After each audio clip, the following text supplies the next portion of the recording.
लालची सोने की व्यापारी। वो वैकुंठपुरम का गांव था।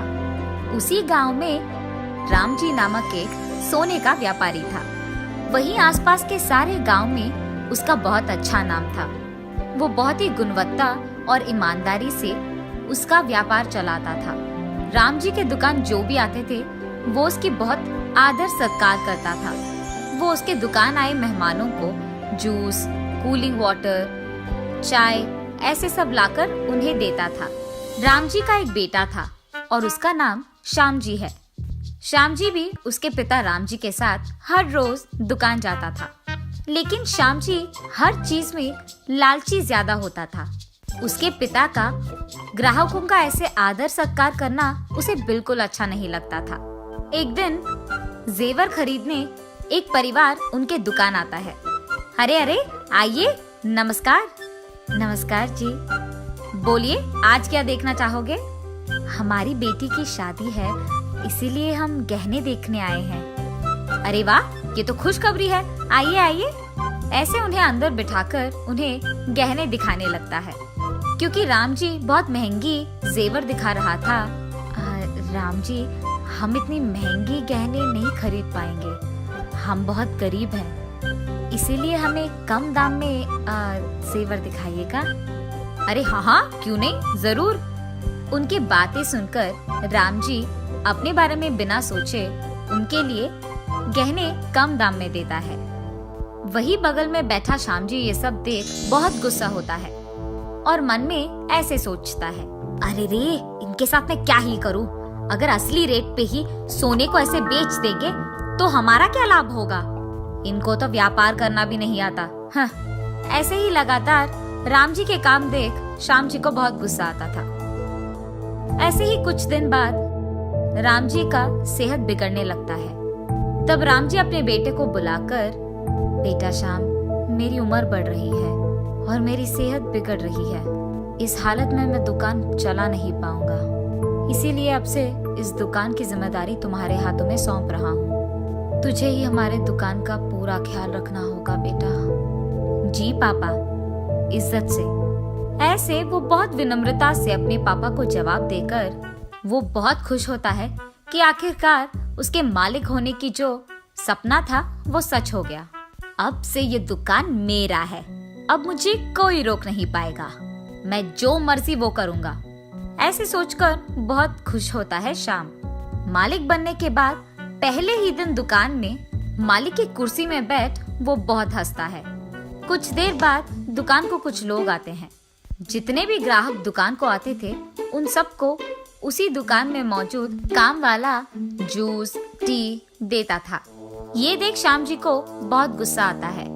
ग्राहक जैसे ही बाहर जाते हैं, श्याम जी उस काम वाले को बुलाकर, सुरेश, अब से जो भी ग्राहक यहाँ आए ना, उनको जूस ये सब मत दो, और इतना ही नहीं, उस कूलिंग वाटर मशीन को भी यहाँ से निकाल दो, समझे? उससे वैसे भी बिजली की बिल बढ़ रही है। उस कूलिंग मशीन के बजाय एक मटके को लाकर यहाँ डाल दो। ऐसे ही वो दुकान में बहुत कुछ बदल देता है। ऐसे ही गहनों का दाम बढ़ाकर श्याम जी उन पे बहुत कमाता है। ये सब करके श्याम जी को गर्व होता है कि उसके पिता ने भी इतनी अच्छी व्यापार नहीं किया है।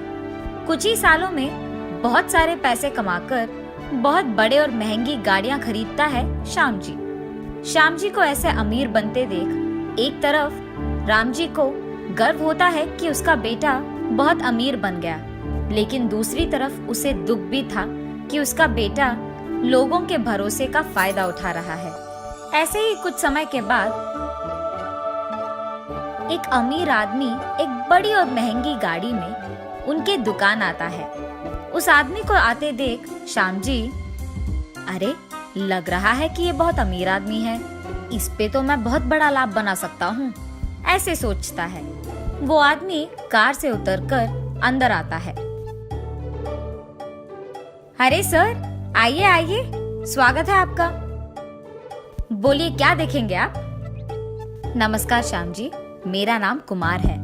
बहुत ही जल्द मेरी शादी होने वाली है, मुझे महंगी गहने दिखाइए। कुमार की बातें सुन श्याम जी में लालच आता है। उसके दुकान में मौजूद गहनों का दाम बढ़ाकर कुमार को दिखाता है। अरे वाह, ये तो बहुत सुंदर है। ऐसे ही मुझे कुछ डिजाइन्स में गहने चाहिए, क्या वो कर पाओगे? ऐसे पूछता है कुमार। अरे जरूर साहब, अब इस सब के लिए 10 लाख का खर्च होगा। कोई नहीं, मैं भर दूंगा। ऐसे कहकर थोड़े पैसे एडवांस में देकर कुमार वहां से चले जाता है। उस एक आदमी के पास इतना सारा पैसा देख श्यामजी सोचता है कि उस अमीर आदमी को आसानी से धोखा दिया जा सकता है और इसीलिए उसी की लालच में वो कुमार को धोखा देने के लिए योजना बनाते रहता है। वो ये फैसला करता है कि इससे पहले कि कुमार उससे सारे गहने ले ले, वो उनमें से कुछ गहनों को नकली गहनों से बदल देगा और कुमार के आने से पहले ही, उसके सोच के अनुसार ही, वो उनमें से कुछ गहनों को नकली वालों से बदल देता है। कुमार आकर बाकी पैसे भरकर उन सारे गहनों को लेकर वहां से चले जाता है। कुमार की शादी आ ही जाती है। उस दिन उसके लाए हुए गहने सारे लोग पहनते हैं और क्योंकि कुमार के पिताजी का एक दोस्त सोने का व्यापारी था, कुमार के कई बहनों में से एक बहन के गहनों को देख उस आदमी को समझ आता है कि वो नकली हैं। वो कुमार के बहन के पास जाकर ऐसे पूछता है, बेटी तुम लोग तो बहुत अमीर हो, ऐसे नकली जेवर और गहने पहनने की क्या जरूरत है? ये सुनकर वही मौजूद कुमार चौंक जाता है। क्या नकली जेवर? अरे नहीं अंकल, ये तो मैंने राम जी के दुकान में बनवाए हैं। और वो आदमी कुमार से ये कहता है, नहीं बेटा, मैं भी तो गहनों का व्यापारी हूँ, मुझे नकली और असली में फर्क दिखाई देता है। ये साफ साफ नकली है, तुमको धोखा दिया गया है। लेकिन राम जी तो बहुत अच्छे इंसान हैं, हम जैसे गहनों के व्यापारी के लिए तो वो बहुत प्रेरणा देते हैं। कहीं कोई गलती हुआ होगा, चलो हम उसके दुकान जाकर पूछते हैं। सभी मिलकर राम जी के दुकान जाते हैं। श्याम जी, ये क्या है? आपने मुझे नकली जेवर दिए हैं, ये असली ही नहीं है। अरे ये क्या मजाक सूझ रहा है आपको? मैंने तो आपको असली गहने ही दिए थे, आपने कहीं और बदल कर मेरे पास आकर पूछ रहे हो। अरे मुझे ऐसे करने की क्या जरूरत है श्याम जी? मैं आप पर पुलिस कंप्लेंट दूंगा। क्या आप डरा रहे हो क्या? कुमार के साथ आया बुजुर्ग, बेटा मैं भी गहनों का व्यापारी हूँ और तुम्हारे पापा का बहुत अच्छा दोस्त भी। तुम अपने पिता को बुलाओ, मैं बात करूँगा, ऐसे कहता है। तब श्याम जी उसके दुकान में मौजूद काम वाले को उसके घर बेचकर राम जी को बुलवाता है।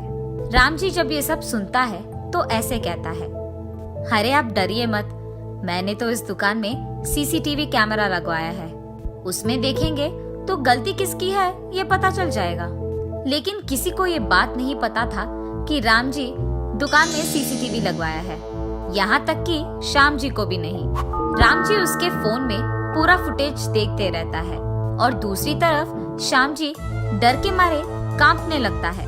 उस फुटेज में श्याम जी का असली जेवर को नकली में बदल देना दिख जाता है। ये देख राम जी गुस्से में श्याम जी को बहुत डांटता है। उसके कारण राम जी को सर झुकाना पड़ा। ये कहता है उसके बेटे की गलती के लिए राम जी माफी मांगता है और क्योंकि श्याम जी को उसकी गलती का एहसास होना चाहिए, वो खुद पुलिस को वहाँ बुलाता है। कानून के सामने सभी एक हैं, ऐसे कहता है राम जी। लेकिन वहाँ मौजूद लोग, राम जी ऐसे मत करिए, उसको पुलिस के हवाले मत कीजिए, वो लालची जरूर है मगर उसको पता नहीं था कि आपको सिर झुकाना पड़ेगा, सोचा नहीं होगा बेचारा, आप ऐसे मत करिए, आपको बाद में बहुत दुख होगा। राम जी उनकी बातें मानकर उनके असली जेवर को उनको पहुंचाकर उनको वहां से भिजा देता है। तब से वो श्याम जी को दुकान में आने नहीं देता है और दुकान की जिम्मेदारी एक अच्छे, नेक और ईमानदार इंसान के हाथों में देता है और श्याम जी के पास मौजूद सब कुछ खींच लेता है राम जी और उसको घर से भी बाहर निकाल देता है राम जी। देखा ना आपने, लालची बनकर अगर गलती किया तो उसके परिणाम भी भुगतोगे।